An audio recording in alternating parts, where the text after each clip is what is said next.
दोस्तों नमस्कार, हाजिर है एक बार फिर से आज की बड़ी और ताजा खबरों के साथ। बस आपसे निवेदन है, कृपया वीडियो को लाइक कर दें, चैनल को सब्सक्राइब कर लें और घंटी बटन जरूर दबा दें। ये पहली बड़ी खबर है, आजमगढ़ से धर्मेंद्र यादव ने भरा पर्चा, बोले यहां ना तो मुकाबला था और ना ही रहेगा। ये आपको बता दें कि आजमगढ़ उपचुनाव के उम्मीदवार को लेकर समाजवादी पार्टी अध्यक्ष अखिलेश यादव ने नामांकन के आखिरी दिन सस्पेंस खत्म कर दिया। पार्टी ने पूर्व सांसद धर्मेंद्र यादव को यहां से अपना उम्मीदवार बना दिया। टिकट मिलते ही धर्मेंद्र यादव ने आजमगढ़ आकर पार्टी की ओर से अपना पर्चा दाखिल कर दिया। इस मौके पर धर्मेंद्र यादव ने कहा कि आजमगढ़ में समाजवादी पार्टी के लिए ना तो कभी मुकाबला था, ना है और ना ही रहेगा। उन्होंने साफ कर दिया है कि आजमगढ़ से एक बार फिर समाजवादी पार्टी बम्पर वोटों के साथ जीत दर्ज करेगी। अगली बड़ी खबर, यूपी लोकसभा उपचुनाव में समाजवादी पार्टी के गढ़ में सेंध लगाने की तैयारी में भाजपा। आपको बता दें कि उत्तर प्रदेश की आजमगढ़ और रामपुर लोकसभा सीटों के लिए 23 जून को होने वाले उपचुनाव भारतीय जनता पार्टी की प्राथमिकता सूची में है, क्योंकि सत्ताधारी पार्टी इसे विपक्षी समाजवादी पार्टी के गढ़ में प्रवेश करने के अवसर के रूप में देख रही है। राज्य में 2019 के लोकसभा चुनावों में भाजपा की जीत के बावजूद भी समाजवादी पार्टी ये सीटें जीतने में सफल रही। इस साल के विधानसभा चुनावों की तरह उपचुनावों को भी समाजवादी पार्टी और भाजपा के बीच में कड़े मुकाबले के रूप में देखा जा रहा है। एक भाजपा नेता ने कहा कि हम नियमित रूप से विश्लेषण करते हैं कि हम कहां पर कमजोर हैं और सुधार करना चाहते हैं। ये एक सतत प्रक्रिया है, लेकिन अगर आप जोड़ देते हैं तो हां, आजमगढ़ उन सीटों में से है जहां पर हम अपने प्रदर्शन में सुधार करना चाहते हैं। इस उपचुनाव को हम एक बड़े अवसर के तौर पर देख रहे हैं। आपको बता दें कि इस साल के विधानसभा चुनावों की तरह ही उपचुनाव को भी समाजवादी पार्टी और भाजपा के बीच में कड़े मुकाबले के रूप में देखा जा रहा है। अगली बड़ी खबर, राज्यसभा चुनाव में खरीद फरोख्त के डर से शिवसेना ने अपने विधायकों को होटल में कर दिया शिफ्ट। ये आपको बता दें कि महाराष्ट्र में 10 जून को होने वाले राज्यसभा चुनाव से पहले शिवसेना ने अपने सभी विधायकों को मलाड स्थित एक होटल में शिफ्ट कर दिया है। इससे पहले मुख्यमंत्री के आवास पर निर्दलीय और शिवसेना विधायकों की बड़ी बैठक हुई। इसके बाद विधायकों को बस से होटल ले जाया गया। विधानसभा में 106 सदस्यों वाली बीजेपी ने केंद्रीय मंत्री पीयूष गोयल, अनिल बोंडे और धनंजय महादिक को उम्मीदवार बनाया है। वहीं एनसीपी ने पूर्व केंद्रीय मंत्री प्रफुल्ल पटेल और कांग्रेस ने इमरान प्रतापगढ़ी को मैदान में उतारा है। संजय राउत और संजय पवार राज्यसभा चुनाव में शिवसेना के प्रत्याशी हैं। छठी राज्यसभा सीट के लिए चुनावी मुकाबला बीजेपी के धनंजय महादिक और शिवसेना के संजय पवार के बीच है। आपको बता दें कि अब खरीद फरोख्त के डर से महाराष्ट्र में 10 जून को होने वाले राज्यसभा चुनाव से पहले ही शिवसेना ने अपने सभी विधायकों को मलाड स्थित एक होटल में शिफ्ट कर दिया है। अगली बड़ी खबर, पैगंबर पर टिप्पणी को लेकर विवाद के बीच राहुल गांधी का बड़ा ऐलान, बोले नफरत सिर्फ नफरत को देती है जन्म। ये आपको बता दें कि कांग्रेस के पूर्व अध्यक्ष राहुल गांधी ने ट्वीट कर कहा कि नफरत सिर्फ नफरत को जन्म देती है। प्यार और भाईचारे का रास्ता ही भारत को प्रगति की दिशा में ले जा सकता है और ये भारत को जोड़ने का समय है। राहुल गांधी की टिप्पणी भाजपा पदाधिकारी नुपुर शर्मा और नवीन जिंदल के पार्टी से निकाले जाने के बाद आई है। कांग्रेस बीजेपी पर लगातार ध्रुवीकरण के जरिए समाज में नफरत फैलाने का आरोप लगा रही है। कांग्रेस ने कहा कि भाजपा की नफरत ने देश को तबाह कर दिया है। अगर आप देश को बचाना चाहते हैं तो एकजुट हो जाएं। अगली बड़ी खबर, दिल्ली के मुख्यमंत्री अरविंद केजरीवाल ने गुजरात में निकाली तिरंगा यात्रा, बोले गुजरात मांग रहा बदलाव। ये आपको बता दें कि दिल्ली के मुख्यमंत्री और आम आदमी पार्टी के राष्ट्रीय संयोजक अरविंद केजरीवाल ने गुजरात के मेहसाणा में तिरंगा यात्रा निकाली। उन्होंने अहमदाबाद में पत्रकारों से बातचीत करते हुए कहा कि मेहसाणा में हमने तिरंगा यात्रा निकाली है और 182 विधानसभाओं में परिवर्तन यात्रा भी पिछले 20 दिनों से चल रही है। इसके साथ ही उन्होंने मेहसाणा के लोगों से अपील की है कि ज्यादा से ज्यादा संख्या में आकर तिरंगा यात्रा को सफल बनाएं। इसके अलावा उन्होंने कश्मीर के मुद्दे पर बात करते हुए कहा कि जिस तरीके से कश्मीरी पंडितों का नरसंहार हो रहा है वो ठीक नहीं है। पिछले 30 सालों में 2 बार कश्मीरी पंडितों का पलायन हो चुका है और ये काम बीजेपी के शासन में ही हुआ है। उन्होंने कहा कि वो सरकार से अपील करते हैं कि जो भी जरूरी कदम उठाने हैं उठाएं और कश्मीरी पंडितों को सुरक्षा मुहैया कराएं। आपको बता दें कि तिरंगा यात्रा के दौरान अरविंद केजरीवाल ने बीजेपी और सीआर पाटिल पर जमकर हमला बोला। उन्होंने कहा कि गुजरात के लोग डरे हुए हैं और अब वो बदलाव चाहते हैं। जहां भी जाओ लोग कहते हैं बीजेपी वाले गुंडागर्दी करते हैं, बीजेपी के खिलाफ कुछ भी बोल दो तो वो मारने लगते हैं। इसकी एक ही दवाई है आम आदमी पार्टी। इसके साथ ही उन्होंने गुजरात के नवसारी में लोकसभा सांसद सीआर पाटिल पर जमकर निशाना साधा। केजरीवाल ने कहा कि गुजरात के असली मुख्यमंत्री CR पाटिल हैं। सरकार वो चलाते हैं, लेकिन उनकी इतनी हिम्मत नहीं कि वो मेरा नाम भी ले सकें। उन्होंने कहा कि हिम्मत है तो CR पाटिल अपने मुंह से मेरा नाम लेकर दिखाएं। आपको बता दें कि अरविंद केजरीवाल ने साफ कर दिया है कि इस बार गुजरात बदलाव की मांग कर रहा है। और बड़ी खबर, जेपी नड्डा ने विपक्ष पर बोला बड़ा हमला, बोले वंशवादी राजनीतिक दल देश के लोकतंत्र के लिए बने खतरा। ये आपको बता दें कि भारतीय जनता पार्टी के राष्ट्रीय अध्यक्ष जेपी नड्डा ने कहा कि वंशवादी राजनीतिक दल देश के लोकतंत्र के लिए खतरा बन गए हैं। उन्होंने कहा कि प्रधानमंत्री नरेंद्र मोदी ने न केवल भारत के विकास की एक नई कहानी लिखी है, बल्कि पिछले 8 वर्षों में देश की राजनीतिक संस्कृति को भी बदल दिया है। जेपी नड्डा ने विजयवाड़ा में भाजपा प्रदेश नेताओं की बैठक को संबोधित करते हुए कहा कि भाजपा देश की एकमात्र राष्ट्रीय पार्टी है, जबकि कांग्रेस एक भाई बहन के संगठन में सिमट गई है। भाजपा एकमात्र ऐसी पार्टी है जिसके पास में नेता, नीति, नियत, कार्यक्रम, कार्यकर्ता और पूरे तरीके से वातावरण है। उन्होंने कहा कि नरेंद्र मोदी के नेतृत्व के कारण राजनीतिक संस्कृति और गुणवत्ता बदल गई है। हम वंशवादी दलों से लड़ रहे हैं जो देश के लोकतंत्र के लिए खतरा बन गए हैं।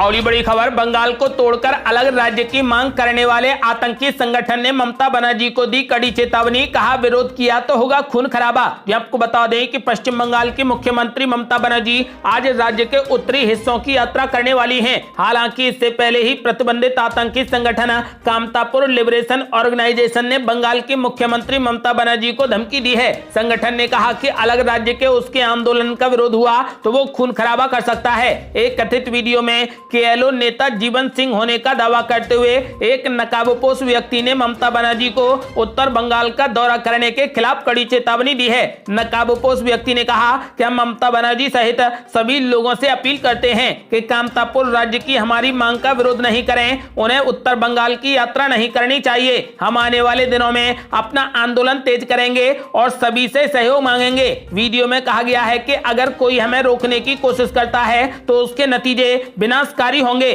और ये बड़ी खबर, पुरानी पेंशन पर केंद्र सरकार की 2 टूक, कहा वापस नहीं होगा एनपीएस, 2024 में फंसेगी रार। ये आपको बता दें कि केंद्र सरकार ने पुरानी पेंशन व्यवस्था ओपीएस को दोबारा से लागू करने को लेकर अपना मत साफ कर दिया है। सरकार मौजूदा एनपीएस यानी नेशनल पेंशन स्कीम को वापस नहीं लेगी। ओपीएस लागू करने का अभी कोई विचार नहीं है। दूसरी तरफ कर्मचारी संगठनों का रुख देखकर लगता है कि अब 2024 में रार फंसेगी। लोकसभा चुनाव से पहले विभिन्न कर्मचारी संगठन केंद्र पर दबाव बनाने की रणनीति तैयार कर रहे हैं। कर्मचारियों का कहना है कि अब विपक्ष भी ओपीएस का समर्थन कर रहा है। चुनाव के मौके पर कर्मचारी संगठनों और राजनीतिक दलों के दाव को भाजपा नहीं काट सकेगी। वजह पुरानी पेंशन के मामले पर अब केंद्र सरकार के कर्मचारी ही नहीं बल्कि अधिकांश राज्यों के कर्मचारी संघ भी साथ आ रहे हैं। आपको बता दें कि सरकार अब मौजूदा एनपीएस यानी नेशनल पेंशन स्कीम को वापस नहीं लेगी। और बड़ी खबर, राज्यसभा चुनाव के लिए कांग्रेस की बाड़ाबंदी में नाराजगी के फूटे स्वर, 122 विधायकों में से अब तक मात्र 108 पहुंचे उदयपुर।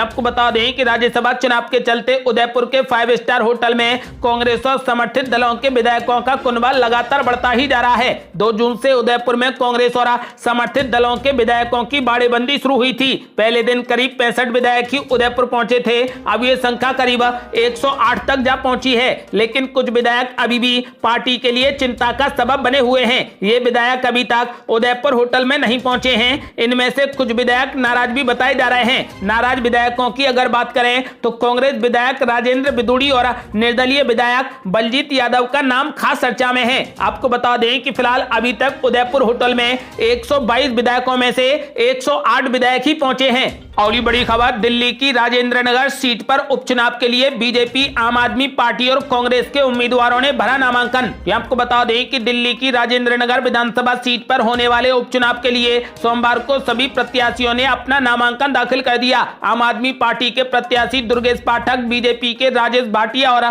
कांग्रेस की प्रेमलता ने नामांकन दाखिल करने के बाद जीत की उम्मीद जताई है। बता दें कि आम आदमी पार्टी के उम्मीदवार दुर्गेश पाठक ने 1 बजे के करीब पूसा ITI RO कार्यालय में अपना नामांकन दाखिल किया। वहीं कांग्रेस उम्मीदवार प्रेमलता और बीजेपी के राजेश भाटिया ने भी पर्चा भरा है। इससे पहले आम आदमी पार्टी और बीजेपी दोनों ने रोड शो निकाला और जनता से समर्थन मांगा। बता दें कि यह सीट आम आदमी पार्टी नेता राघव चड्ढा के इस्तीफे के बाद खाली हुई थी, जो अब पंजाब से राज्यसभा सदस्य हैं। इस सीट पर 23 जून को उपचुनाव है और 26 जून को नतीजे घोषित किए जाएंगे।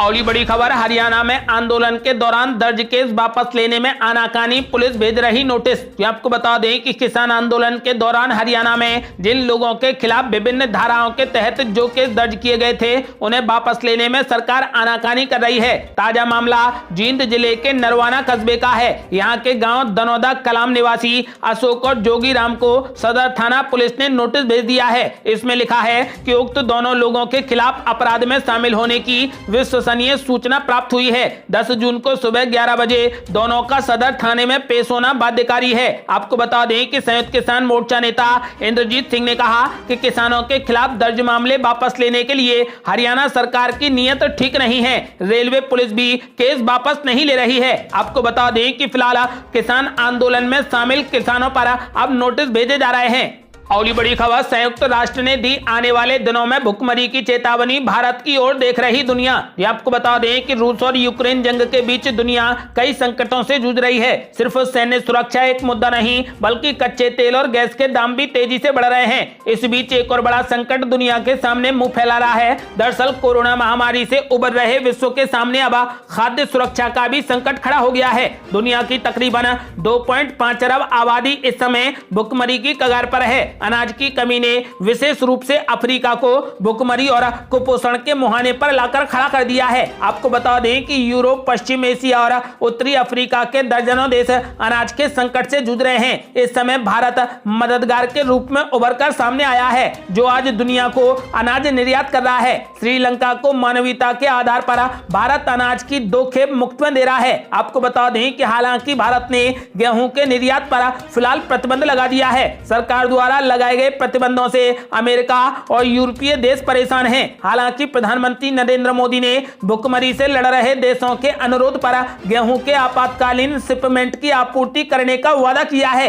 अगली बड़ी खबर, यूपी में लगेंगे 4G स्मार्ट प्रीपेड मीटर, बिजली बिल का झंझट होगा खत्म। ये आपको बता दें कि उत्तर प्रदेश में अगले महीने से घरों में 4G तकनीक पर आधारित स्मार्ट बिजली के मीटर लगाने की शुरुआत की जाएगी। ये मीटर प्रीपेड मीटर होंगे। मौजूदा समय में प्रदेश में 12 लाख मीटर ऐसे हैं जो अभी भी पुरानी तकनीक पर काम कर रहे हैं। हालांकि अब जल्द ही पुराने मीटरों को बदलकर नई 4G तकनीक के मीटरों का इंस्टॉलेशन शुरू कर दिया जाएगा। बता दें कि पिछले कुछ दिनों से उत्तर प्रदेश में उपभोक्ता परिषद लगातार पुरानी तकनीक पर आधारित बिजली के मीटरों का विरोध कर रहा था। उपभोक्ता परिषद के बार बार मुद्दा उठाने के बाद अब यूपी पावर कॉर्पोरेशन और केंद्रीय ऊर्जा मंत्रालय ने स्मार्ट 4G प्रीपेड मीटर लगाने के लिए हामी भर दी है। वहीं अगले महीने यानी जुलाई से नई तकनीक वाले मीटर लगाने का काम शुरू कर दिया जाएगा। ये नए मीटर ठीक किसी प्रीपेड सिम कार्ड की तरह काम करेंगे, यानी जिस तरीके से हम अपने फोन पर किसी प्लान का रिचार्ज करते हैं, उसी तरीके से इन मीटर्स में भी आपको एक निश्चित अवधि के लिए